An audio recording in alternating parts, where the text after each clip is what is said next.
Welcome, my friends. Imagine we're all just sitting around a warm campfire, the stars bright above us. Tonight, I want to welcome you to this explainer because we are going to tell a story about something incredibly simple. Well, seemingly simple. It's a deep dive into the wild, hidden, and honestly shocking history of the humble banana. Seriously, think about it for a second. You probably have one sitting on your kitchen counter right now. But let me ask you, where did your banana really come from? Before it was neatly stacked in your grocery store, before you sliced it into your breakfast bowl, this everyday fruit had a sacred life. And to understand the whole shebang, we have to travel way, way back. We're talking 10,000 years ago, deep into the lush green jungles of Southeast Asia. Okay, let's dive into this. If you stumbled across an original, ancient, wild banana, you wouldn't even recognize it. It was small, it was green, and if you actually tried to bite into it, ouch! It was packed with black seeds that were literally as hard as stones. You just couldn't eat it. But then ancient farmers noticed something absolutely incredible. Every once in a while, they'd find a mutant banana that was soft, sweet, and totally seedless. These early humans essentially became our very first scientists. Because these mutants didn't have seeds, farmers figured out they could just take pieces of the tree, these little baby shoots called suckers growing off the side, and just replant them. They literally rescued the sweet banana from the wild. From there, the fruit kicks off this epic global journey. Now, keep in mind, there were no cargo planes back then, just long, dusty roads and wooden ships. So it starts in Southeast Asia 10,000 years ago. Fast forward to about 2,000 years ago, and it's reached India and the Middle East. Actually, fun fact, Alexander the Great was completely blown away by this weird, curved fruit when he got to India. Then, jump to the year 1400, it hits the Canary Islands. And finally, in 1516, right in the middle of the Age of Exploration, a Spanish priest named Thomas de Berlanga actually carried these plants over to the Americas. And right along this epic journey, it picked up the name we all know today. Arab traders carried the fruit down into West Africa, where it quickly became a staple food. The name itself actually comes from the Arabic word banan. Want to know what that means? It literally translates to finger. And honestly, it makes total sense. Think about it. When you look at a big bunch of bananas, it really does look exactly like a giant hand with a bunch of fingers, right? Now, for the longest time, to folks living in North America and Europe, this fruit was a complete exotic mystery. Back in the mid-1800s, it was actually a luxury item, strictly for the wealthy elite in cities like New York and London. But there was a massive problem. Bananas ripen super fast, so by the time they arrived, they were often brown and completely mushy. Get this, some fancy folks even ate them with a knife and fork. But then, technology swooped in. Faster steamships and brand new refrigeration methods totally unlocked its potential, transforming it from this mushy luxury into the global superstar we see today. But here's where things get complicated. As the banana exploded in popularity, businessmen didn't just see a tasty fruit anymore. They saw gold. They saw absolute power. And that takes our story in a much darker direction, into the late 1800s, giving birth to what we call a banana republic. That's a term for a country where a foreign corporation actually wields more power than the government itself. Two American powerhouses, the United Fruit Company and the Standard Fruit Company, stepped in and gained this massive, unprecedented power all across Central America. These guys became known as the Banana Kings, and their control was just immense. I mean, they bought up vast, sprawling amounts of land across Guatemala, Honduras, and Costa Rica. They built the railroads, they laid the telegraph lines, they even built hospitals and schools. But of course, there was a massive catch. They completely controlled the local governments, and they paid practically nothing in taxes. If a local government even tried to change the rules, well, the fruit companies would just use their immense wealth, and sometimes even military backing, to force a regime change. It created a really grim reality for the actual laborers who worked brutally long hours in the hot sun, lived in company-owned housing, and were practically forced to buy all their food from company stores. To make things even more precarious, these companies made a really fateful agricultural decision. They went all in on monoculture. What does that mean?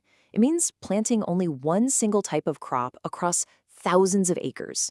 And any farmer will tell you, when you do that, you are essentially just waiting for a disaster. But the companies wanted every single fruit to look and taste exactly the same. So they chose one identical clone to rule them all, a large, thick-skinned, and incredibly delicious variety called the Gros Michel, which everyone affectionately called Big Mike. Now, what's really interesting about this, and honestly quite terrifying, is how the inevitable disaster actually played out.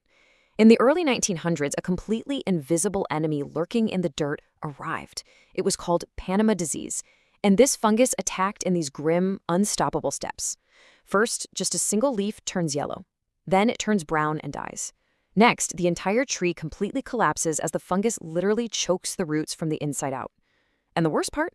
Because every single Big Mike was an exact genetic clone, if the disease could kill one tree, it could kill literally all of them. Setting fires didn't work. Heavy chemicals didn't work. The fungus just spread like wildfire. So the giant banana empires were suddenly crumbling in a total panic. By the 1950s, the Big Mike was almost completely extinct. It was literally just disappearing from the face of the earth. I really want you to imagine the sheer shock of this for a second.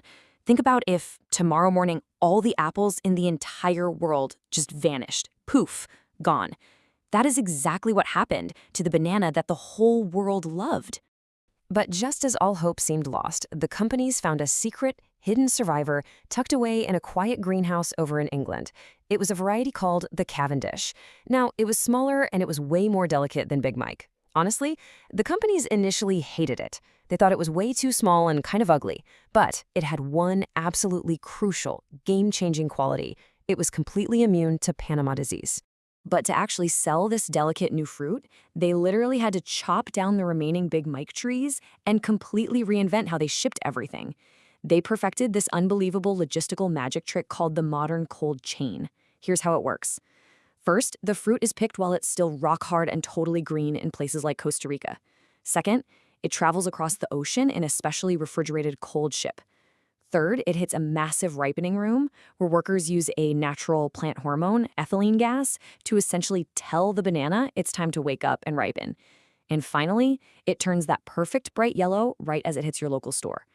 Combine that genius system with brilliant marketing campaigns like introducing the world to Miss Chiquita to frame bananas as the ultimate health food, and bam, the Cavendish became the ubiquitous everyday fruit we all know today. But my friends, as you probably know, history has a very funny way of repeating itself, and our modern reality right now? It's chilling. Back in the 1950s, it was the Big Mike versus Panama disease. Today, it's our beloved Cavendish facing off against a brand new invisible enemy, Tropical Race 4, or TR4 for short. The disease has completely mutated and returned, and guess what? Our current Cavendish bananas have absolutely zero defense against it. It is just as vulnerable today as the Big Mike was a whole century ago. And keeping this cloned fruit perfectly cheap and available carries a really heavy hidden cost today. TR4 isn't just a local problem, it's spreading globally, hopping from Asia to Australia, Africa, and all the way to South America directly because of our stubborn reliance on monoculture. On top of that, growing on this massive scale requires heavy water and chemical usage, which seriously damages the soil and hurts local communities. And sadly, poor wages and incredibly tough working conditions still persist for so many of the plantation workers who are the ones actually keeping our bananas cheap. So, the crucial point is, we're not totally helpless here. As consumers, we actually have a choice. You've probably noticed that little fair trade sticker at the grocery store before, right? When you specifically look for that, you are actively voting for fair prices for those hardworking farmers and demanding greater respect for the environment. It's a simple, everyday way we can support better conditions. But while we try to make better ethical choices at the store, the scientific community is literally racing against the clock to save the fruit itself. Right now, scientists in crisp white coats and farmers with dirt under their fingernails are locked in a high-stakes global race to create the super banana.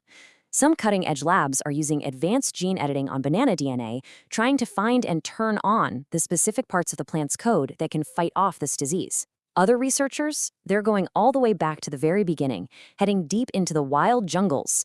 They are actively crossbreeding our soft, sweet grocery store bananas with those ancient, incredibly tough, seed-filled wild plants, hoping to create a durable, disease-resistant new variety that actually tastes good. And this brilliantly illustrates what is probably our ultimate, most natural path forward. We have to start embracing banana diversity. Seriously, instead of relying on just one single Cavendish clone, look at all the amazing, delicious options out there. We've got apple bananas that literally have this bright, citrusy tang to them. Red bananas that are incredibly rich, creamy, and sweet. Plantains that are starchy, savory, and absolutely perfect for frying up.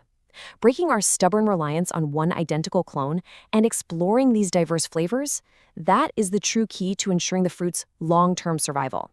If we learn to love many kinds of bananas, a single disease simply cannot wipe them all out. So as our explainer comes to an end today, I want to leave you with one final pretty massive question. Will the banana we know and love today still be here tomorrow? We've traveled 10,000 years together to see that this simple yellow fruit is actually a perfect mirror of human history. It reflects our endless curiosity, our greed, our incredible intelligence, and our sheer will to survive. It literally connects you to an ancient ancestor in Papua New Guinea and to a hardworking farmer today in Ecuador. The next time you peel a banana, take a second to think about the thousands of people and the thousands of years of history that work to bring it right to your hand. History is literally in every single bite. The real question is, what kind of future will you choose to support with your next one?